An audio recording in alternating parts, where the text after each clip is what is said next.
Buenos días, bienvenidas, bienvenidos a Matemáticas de Oposiciones. En esta ocasión el tema 52. Producto escalar de dos vectores, el producto vectorial, el producto mixto y las aplicaciones geométricas y físicas de estos resultados. Vamos a ver qué es el producto escalar, cómo definimos el producto escalar, y para ello necesitamos saber qué es un espacio vectorial.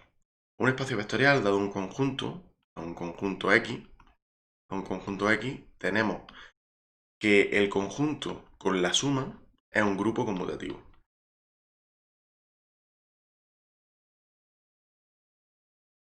Y el conjunto con el producto por escalares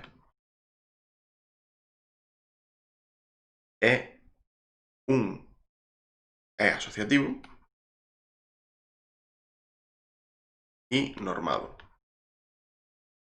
Entonces, en estas condiciones se le llama espacio vectorial a X con la suma y con el producto por escalares. El conjunto X con la suma y con el producto por escalares. Simplemente, esto es un espacio vectorial. A partir de ahora vamos a considerar espacio vectorial y entonces nos referimos a aquellas estructuras que cumplan estas características. Con ello pasamos a ver lo que es el producto escalar de dos vectores. Bien, los vectores, como bien sabemos, son aquellos elementos que son los vectores.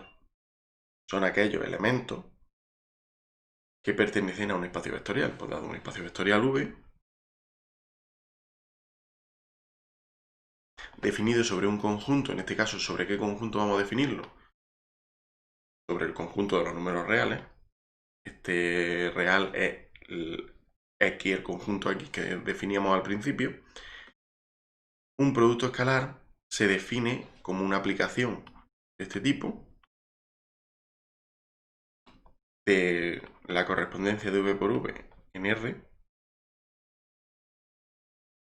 aplicación, todo es un producto escalar.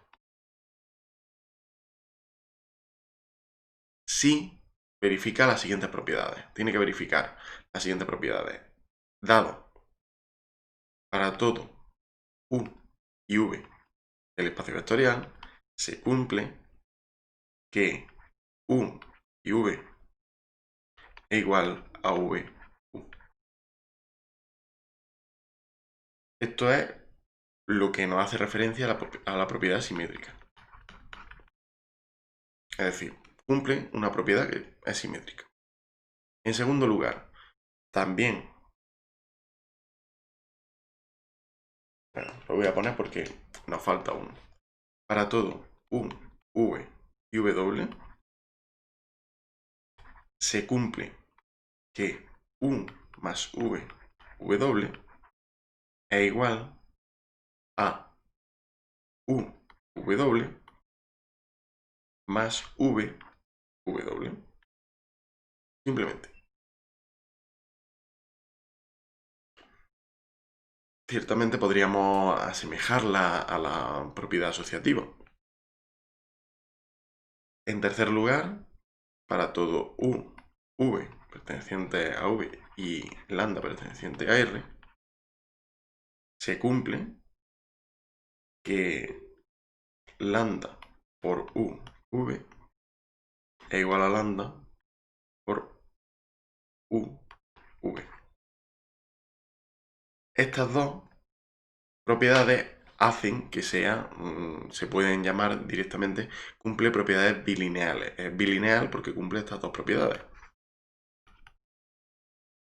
Ahora hemos visto que es simétrica, lo tenemos arriba aunque no se vea demasiado bien. Verlo así. Hemos visto que es simétrica, hemos visto que es bilineal y ahora nos queda ver una característica fundamental. 4. Tenemos que para todo elemento de U, de V, se cumple que U es mayor o igual que 0, lo cual quiere decir que es definida positiva. Y además sabemos que U es igual a 0 si y solo si se cumple que u es igual a 0, que u es el vector 0. Es igual a 0 el producto escalar consigo mismo, si, solo si, es 0. Y esto lo que nos da es que es definida positiva. Pues ya tenemos estas tres propiedades, estas tres características del producto escalar. Es una aplicación que es definida positiva, que es bilineal y que es simétrica. Ya está. Estas son las propiedades. A continuación vamos a ver, utilizando el producto escalar, cómo se puede generalizar la idea de espacio vectorial a espacio vectorial euclidio, que es un espacio vectorial con un producto escalar. Espacio vectorial lo generalizamos a espacio vectorial euclidio cuando le aplicamos un producto escalar. Ejemplo, en Rn tenemos lo que se denomina producto escalar usual y que se escribe, si nosotros tenemos dos vectores x1, xn y tenemos y1 y n, entonces podemos definir, vamos a ver si esto lo llamamos aquí para aligerar, esto lo llamamos y, pues x, el producto escalar de x por y sería igual a x1 y 1 más x2 y 2 más xn y n. Este sería el producto escalar usual en Rn. También podemos expresar, esto sería un ejemplo, esto es un ejemplo con el que vamos a ir arrastrando el producto escalar usual en Rn, lo vamos a ir arrastrando porque lo solemos usar en muchas ocasiones, es muy útil. Entonces, primero para ejemplificar y segundo para dejar claro de qué estamos hablando y asentar el conocimiento sobre Rn, lo vamos a ir utilizando para ir realizando ejemplos. Pero además vamos a hacerlo de forma general. Para ello hay lo que se conoce como cuando tenemos un espacio vectorial de dimensión, espacio vectorial euclidio de dimensión finita, el producto escalar se puede expresar mediante lo que se conoce como la matriz de Gram. A ver. Pues borramos un poquito. La matriz de Gram.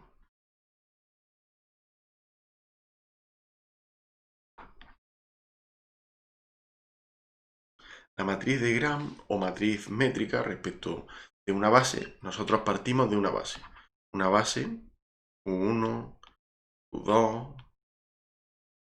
UN. Es una base. Partimos de esa base y entonces tomamos los posibles productos de la base. Los posibles productos de la base, ¿cuáles son? Pues U1 y U2, productos escalares estamos hablando. U3, U5, todos estos productos. Vamos a quitar los ejemplos y vamos a hacerlo de forma general. Entonces, para todo IJ y J perteneciente a 1 hasta n, tenemos que podemos llamar a su IJ a U sub I, U sub J, pero eso, por la propiedad simétrica, es igual a U sub J, U sub I, que al igual que hemos llamado así a esta, pues esto sería A sub J, I.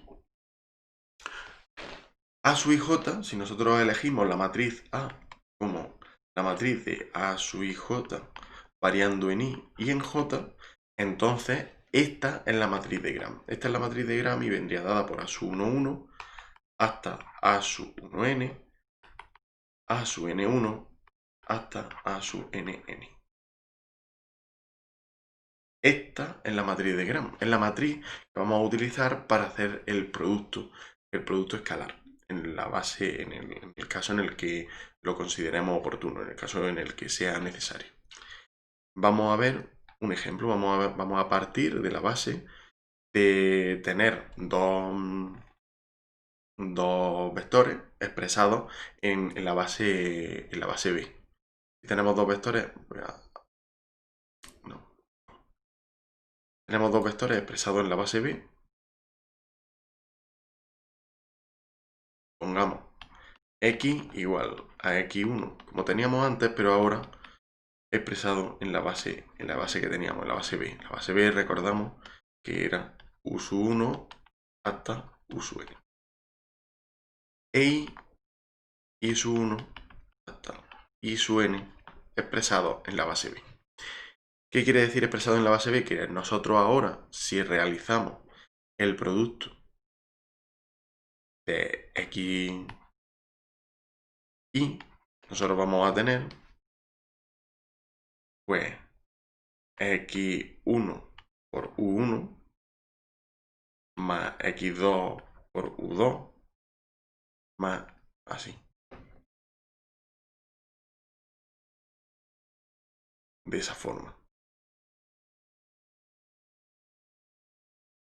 Y 1 por u1 y así. Como ya hemos visto, una de las propiedades que era la propiedad de bilinealidad, era bilineal, ¿no? El producto escalar, entonces podemos hacer lo siguiente, podemos hacer que todo esto es la suma desde i j igual a 1 hasta n de x sub i j por el producto x sub i j, no, x sub i y sub j por el producto u sub i, u sub j. Pero el producto u sub i, u sub j ya lo conocemos. Ya lo conocemos. Eso es igual. Variando en i en j hasta n, desde 1 hasta n. Esto era a sub i j por x sub i por i sub j.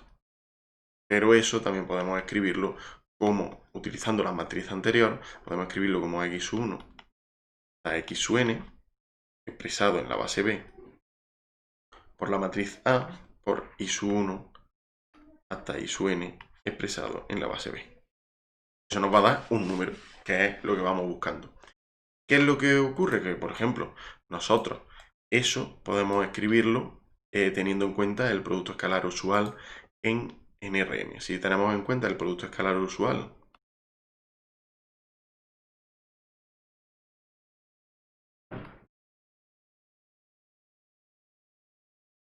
en Rn, tenemos que la base está formada por los vectores e sub 1, e sub 2 y así. Donde son los vectores, bueno, en la base canónica.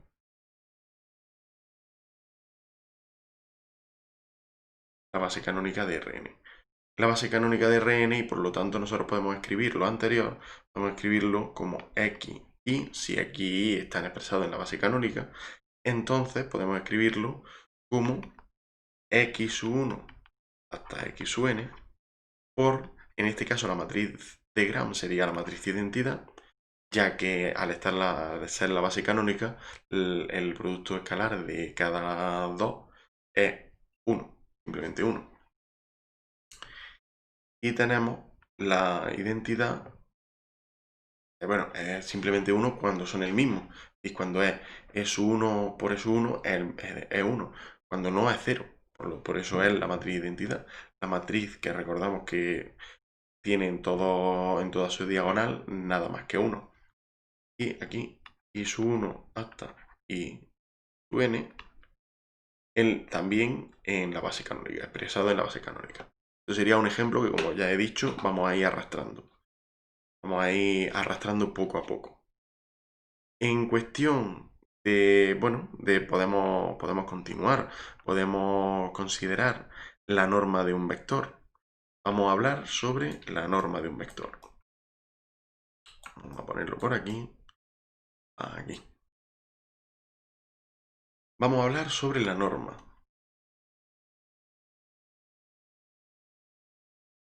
La norma de un vector, dado un espacio euclidio, un espacio vectorial euclidio, que ya hemos visto lo que era, se define la norma o el módulo de un vector, la norma el módulo de un vector, perteneciente al espacio vectorial que estábamos considerando, como esta es la forma simbólica de representarlo, como la raíz de su producto vectorial consigo mismo, su producto escalar consigo mismo, perdón.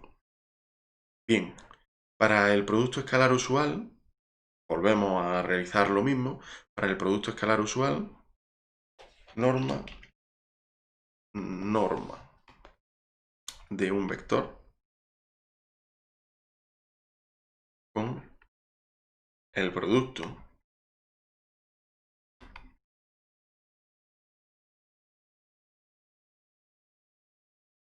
escalar usual en Rn. Vale.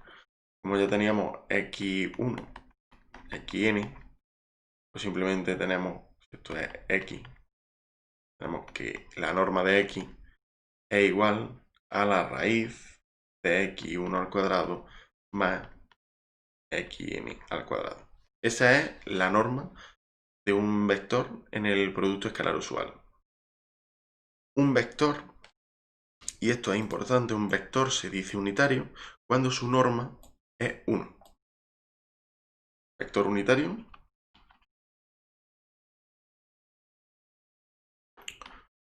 u perteneciente a v si y solo si la norma de u es igual a 1. De cualquier vector, de esto se deduce de cualquier vector, si nosotros elegimos un vector v perteneciente al espacio vectorial v, podemos obtener un vector unitario. ¿Cómo? Pues simplemente dividiéndolo por su norma. Su norma sabemos que es mayor que 0, por lo tanto tendríamos que v, siempre y cuando el vector no sea 0, eso ya hemos visto. Hemos visto que el producto escalar es solo 0 cuando es solo 0 de un vector consigo mismo cuando el vector es 0. Pues simplemente v, de esta forma, siempre y cuando v sea distinto de 0, como acabamos de decir. Pues este vector sería unitario.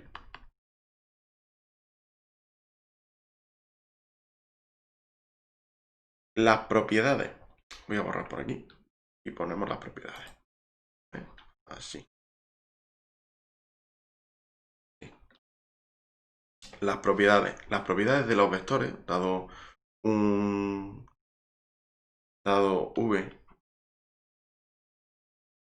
un espacio vectorial euclidio, y u y v vectores con lambda tendiendo a r, tenemos que se cumplen las siguientes propiedades. La primera, lo que decía, es mayor o igual que 0. Es mayor o igual que 0, pero ¿cuándo es 0? Es 0, bueno, es 0 cuando el vector es igual a 0. Efectivamente. Es igual a 0 si y solo si u es igual a 0. Por eso el vector, a la hora de hacer un vector unitario, no puede ser 0 el vector, simplemente. En segundo lugar, también tenemos que lambda por u, todo esto se deriva de lo anterior, como lo habíamos definido, tal y como lo habíamos definido, pues esto es lambda por u, simplemente. También tenemos otras dos propiedades que tienen nombre propio. En la primera se llama desigualdad. Desigualdad de Cauchy-Schwarz es Schwarz. A ver que yo lo escribo bien.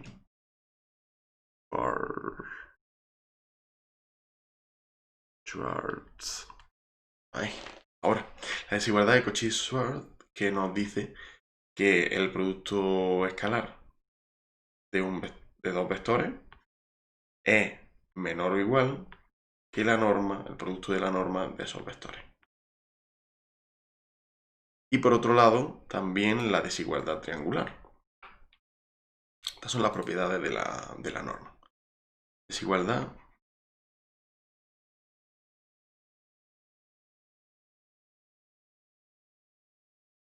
la desigualdad triangular nos dice que la norma de la suma de dos vectores es menor o igual que la suma de las normas.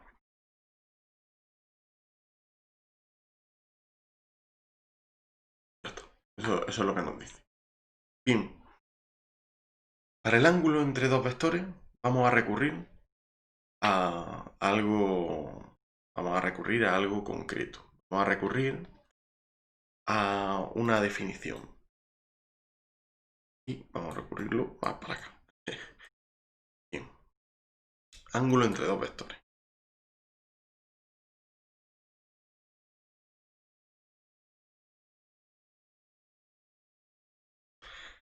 Para el ángulo entre dos vectores, tenemos los vectores u y v pertenecientes al espacio vectorial v y un número real, alfa perteneciente a r,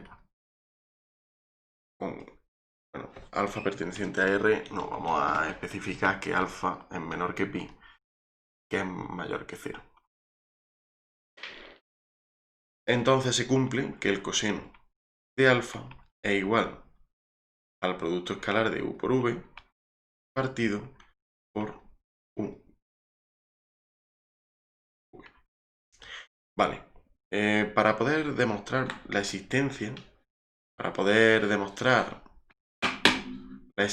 de esta definición, de este cociente, podemos observar la desigualdad de Cauchy-Schwarz. La desigualdad de Cauchy-Schwarz nos dice que efectivamente u por v es menor o igual que u por v. Pero claro, esto es distinto de 0, luego podemos pasarlo como un v partido por un v es menor o igual que 1. Luego, esto es menor o igual que 1. Y por lo tanto, se asegura que el coseno está bien definido. El coseno está definido como uv partido por el producto escalar de u por v partido por las normas de u y v, pues está bien definido porque es menor o igual que 1 y además es positivo, es mayor que 0 y menor o igual que 1. Además está definido en valor absoluto con lo que está acotado entre 1 y menos 1, tal y como lo está el coseno. El coseno de cualquier número también está acotado entre 1 y menos 1. Sin embargo, como también hemos observado, alfa lo hemos definido entre 0 y pi, por lo tanto el coseno no va a ser, el coseno sí que va a ser negativo, el que no va a ser negativo es el seno. Pero en este caso, como está acotado en valor absoluto por 1, está acotado entre menos 1 y 1, en valor absoluto. Con lo cual está bien definido. Esa es la idea clave. Y ahora vamos a ver cuál es por ejemplo, estamos viendo a lo largo de Rn, vamos a ver un ejemplo concreto para el coseno del ángulo entre dos vectores. Coseno del ángulo entre dos vectores en R3. Vamos a considerar R3 y vamos a tener pues x1, x2, x3 igual a x, y1, y2, y3, y lo vamos a llamar simplemente y. Ahora vamos a calcular el ángulo que hay entre x e y. Para calcular el ángulo que hay entre x e y, deshacemos el cálculo. Si nosotros habíamos puesto que el coseno de alfa es igual a uv partido por uv, entonces ahora lo que hacemos es simplemente calcular, poner la norma de u, la norma de v y el producto escalar. Como ya sabemos hacer el producto escalar en Rn y la norma también, pues simplemente lo ponemos y despejamos el coseno. Por lo tanto, alfa sería igual al arco coseno. Sería igual al arco coseno de x1 y 1 más x2 y 2 más x3 y 3. Y en el denominador, de hecho vamos a ponerlo ya aquí, el denominador, tendríamos x1 al cuadrado más x2 al cuadrado más x3 al cuadrado por la raíz también de y1 al cuadrado más y2 al cuadrado más y3 al cuadrado. Eso sería si en R3, en el espacio, tenemos dos vectores y queremos calcular cuál es el ángulo que hay entre ellos. Dentro de las propiedades del ángulo, tenemos que efectivamente el ángulo que forman dos vectores es 90 grados. ¿En 90 grados cuándo? ¿Cuándo será? Pues obviamente, como este no puede ser cero, el ángulo que forma 90 grados, sucede cuando el coseno es igual a cero. Cuando el coseno es igual a cero, pues necesariamente v, u y v, producto escalar de u por v, tiene que ser cero. Esa es la condición necesaria para que se cumpla que sean ortogonales, es decir, que su producto escalar sea cero, significa que forman un ángulo recto. Y si forman un ángulo recto, su producto escalar es cero. Una condición necesaria y suficiente. Y con esto finalizamos lo que es la teoría que embarca, que engloba al producto escalar. Hemos visto, recordamos, producto escalar, hemos visto la norma de un producto, la norma de un vector, teniendo en cuenta el producto escalar, y hemos visto también el ángulo formado por dos vectores, siempre especificando en Rn, y en este caso más concretamente en R3, los ejemplos y para poder ver algún ejemplo concreto. Ejemplo concreto, aún así con letras y no con números, pero bueno, es un ejemplo concreto de cómo se resuelve y qué es lo que habría que ir haciendo. Hemos terminado esta sesión, así que muchas gracias por todo y nos vemos a la próxima. Adiós.